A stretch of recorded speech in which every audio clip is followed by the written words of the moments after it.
Kwanza napenda kumshukuru Mwenyezi Mungu mwingi wa rehema, ametujalia afya na uimara. Tunaelekea kwenye mchezo wetu dhidi ya Young Africans Yanga. Nikianza kuzungumzia maandalizi kwa jumla yako vizuri na kila jambo linakwenda sawa kabisa tayari kwa mchezo huu. Na kama tulivyotangaza viingilio, kwa hiyo hii imelenga kuwafikishia karibu mashabiki wote wa kandanda huduma ya tiketi ambazo tutawezesha wao kuingia uwanjani. Kuhusiana na kikosi chetu kama mwalimu alivyozungumza, lakini kwa ujumla tu kwamba hatuna majeruhi hata mmoja, tuko vizuri na tuko tayari kwa mchezo wa kesho. Mchezo ambao kwetu sisi ni muhimu, tunahitaji pointi 3 muhimu kwa ajili ya kutuweka vizuri kwenye msimamo wa ligi ya soka Tanzania bara. Tunataka pointi 3 hizi muhimu bila kumuonea mtu haya. Tunataka pointi 3 muhimu bila kumuonea mtu haya, na nani yuko mbele yetu si atujue, atujali. Tunahitaji pointi 3 muhimu. Tumejipanga vizuri ili tuweze kupata pointi 3 muhimu, na siku zote nasema kwamba huwa tunatembea na ile mobile ambayo mobile slaughter, yani machinjio yanatembea.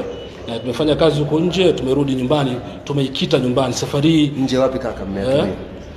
Kwa raha Tanzania. Hao ndio kusema wapi? Chamazi ya mkwenda. Chamazi tumeenda. Machinjio mliasahau. Football. Naam.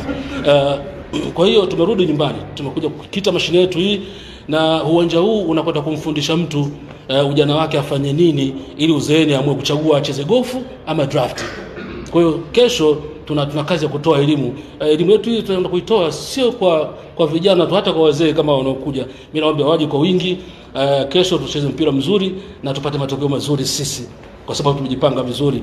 Hatuna hofu na mtu yote, kwa sababu wote tuko daraja moja. Ili umri tu ambao tumezidiana, huko kazaliwa mwaka 48 38 huko, lakini mwingine kazaliwa 2000 na hiyo. Lakini yote hii tunacheza ligi ya soka Tanzania bara. Kesho tunataka pointi 3 muhimu kwenye dimba la Sokoine. Bwana, Mbeya City mko daraja moja na Yanga katika namna gani? Naam.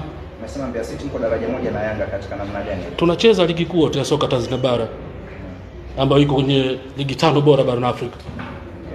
Naam.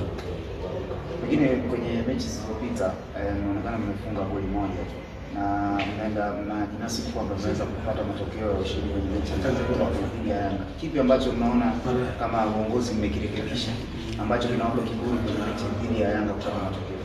Mpira wa miguu ni mchezo wa wazi.